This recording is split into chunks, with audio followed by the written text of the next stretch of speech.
So friends, having quenched my thirst with a pint, I'm going to go back there in a bit. This is the back entrance to St. Agnes Convent. My best friend Dino used to live just there. But this is my very favourite place in the whole of Prague. I used to come here all the time. And believe me, in the summer, it's especially lovely because it's like a fridge in here. Anyway.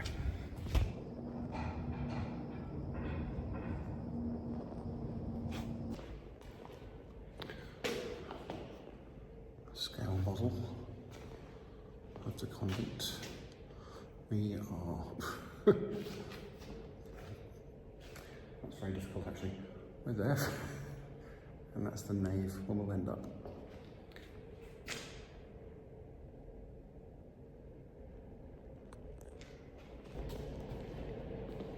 There's a fairly lovely collection actually, because some of this dates back 1200 years.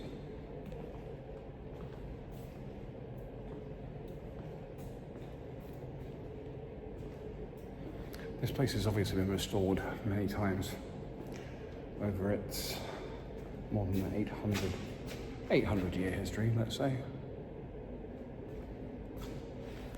And it has a kids' play and learning area. It's a nice place for school trips. And some fairly old. I just love the vaulting.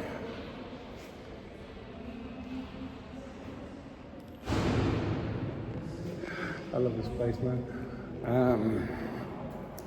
Some ecclesiastical stuff going on.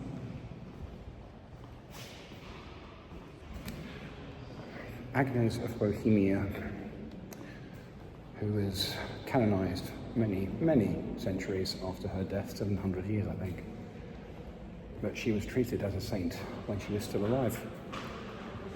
A remarkable woman of intelligence, education, fortitude, and piety.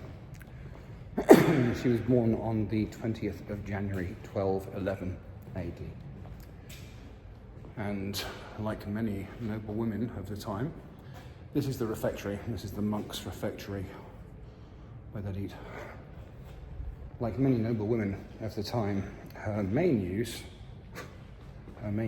was to be married off to some rich, powerful, usually fat, ugly, smelly old man. She was engaged twice in her life. The first time was to Henry VII of Germany. And she went to stay with, well, not with him, but in his palace for quite some time. That engagement ended, I can't exactly remember how. And she came back here, and her father, Otto of Bohemia, his interest in finding a suitable match for political reasons, re-engaged itself, and she received a marriage offer from the Holy Roman Emperor, I want to say Frederick. But she was able to get out of that because her father died. Now, she had, during her time, availed herself of the education that both a religious and privileged royal life could afford her. She became very au fait with Gothic architecture during her time in Germany, for example. And yeah, so essentially, shortly after her father died, she removed herself to a nunnery. Now, to be fair, on the monarchy at the time, to be fair, her brother Wenceslas I of Bohemia, old King Wenceslas, that's the guy. He was actually really nice, by all accounts. He's a fairly revered figure in these parts. And because he loved his sister, he donated the land for this convent to be built in a very enviable position. We are just on the very edge of the Vltava River here. It's a lovely position. And they were able to build this place, and it was very nicely appointed, very nicely supplied. And she was an amazing example to all the other nuns and the priests. And so she was treated really as a saint during her lifetime. This is the Premisil dynasty of kings and queens.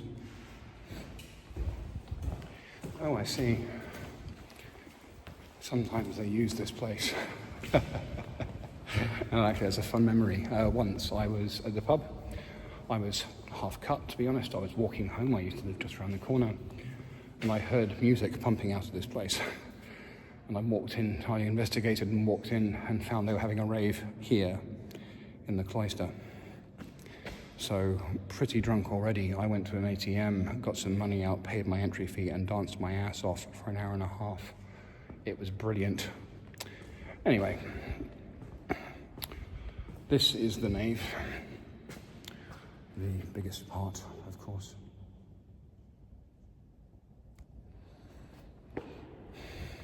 Like, as I say, this place has been renovated 4 times during its lifetime.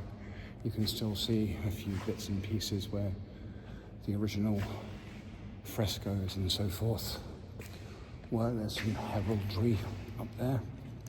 And if you look real close, there's a little figure there looking down at people, which was traditional at the time.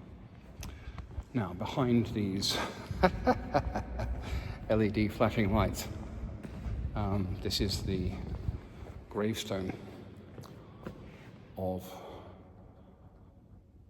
the Queen Hundegild, who was Agnes' brother's wife. She was from Hungary, and she was laid to rest here. She became, after her brother's death, after Wenceslas' death, Königinde of Hungary. She had always been influenced by Agnes, and she joined the life here on her husband's death and became something of a protege. Yeah, I love this place. Anyway, right, so just outside the nave, this is Agnes' oratory, where she would come and speak to her enraptured, literally, audience.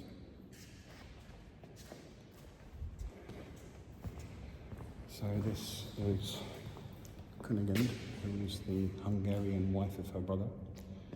She died in 1248. Through here, this is one of the more renovated parts. This is Wenceslas himself, Wenceslas I of Bohemia.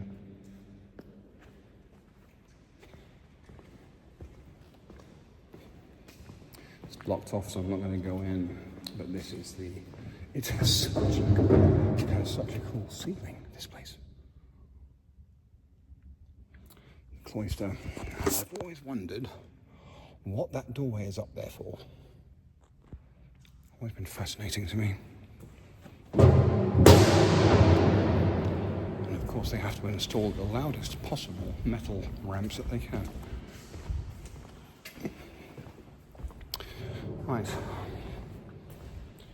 And here is Agnes herself, and some very nice person has left a fresh red rose there for her. She died in 1282 in November. She was 71, nearly 72 at the time, and had lived a remarkably pious life and was beloved by absolutely everyone. Anyway, you get the idea. Just one of my very favorite places.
love this place.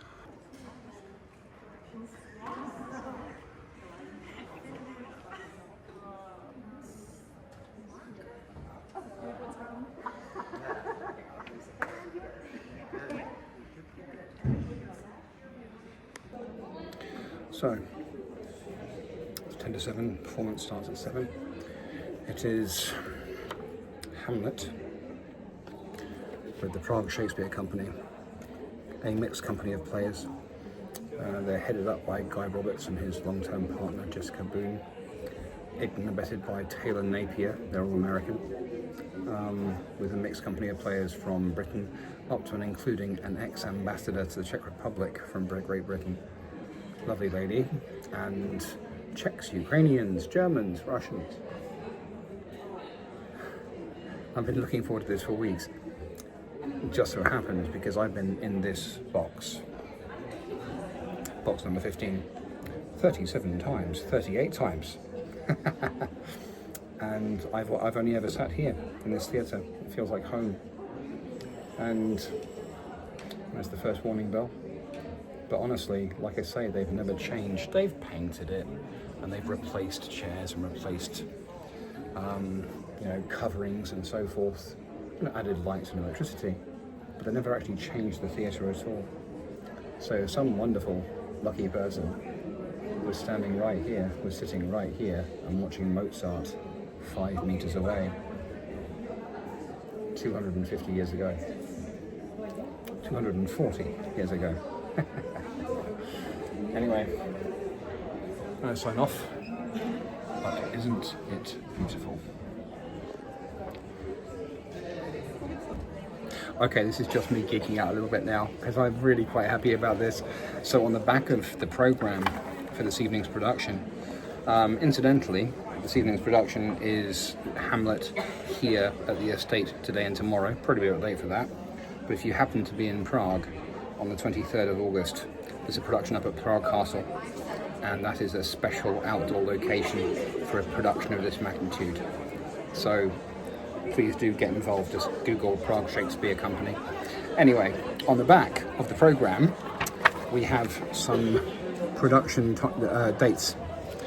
Guy and Jessica and the rest of the serious long-term pros, they put on an intensive Shakespeare course in the summer for up-and-coming people, if you like, to hone their skill, and they put on productions, and it just so happens sorry, geeking out. It just so happens that they have The Merchant of Venice and A Comedy of Errors, which I absolutely adore that play, at Development of Pradley, which is across the river in Malstrana, on the 26th of July. That is the day I arrived back in Prague. And there's Hamlet again and The Tempest. The Tempest is my favourite play, the next day. So I'm going to go to all of that. Oh yes. Anyway.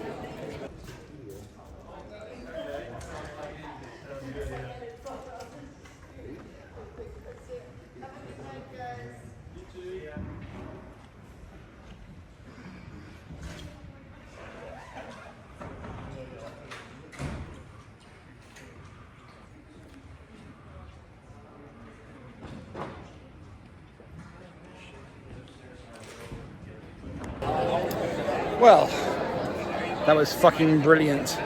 Absolutely amazing performance. Leave it to this company to reinvent something. You had multiple people playing Hamlet. Aspects of his descent into madness, with Jessica Boone as Hamlet Prime. Initially watching from the back, and then looking at himself, Hamlet himself, in a mirror when another him was yelling at Ophelia and saying, "Get thee to a nunnery," and then eventually looking through the mirror at multiple aspects of himself. Fascinating. It was fucking brilliant. I love this theatre.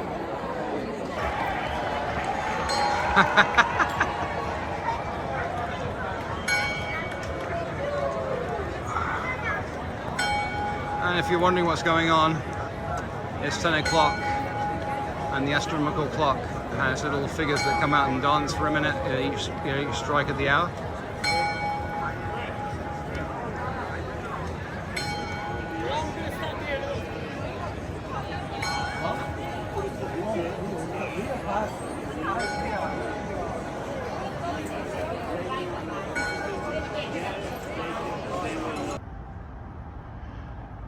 Goodbye, you beautiful lady. You. Love you so much.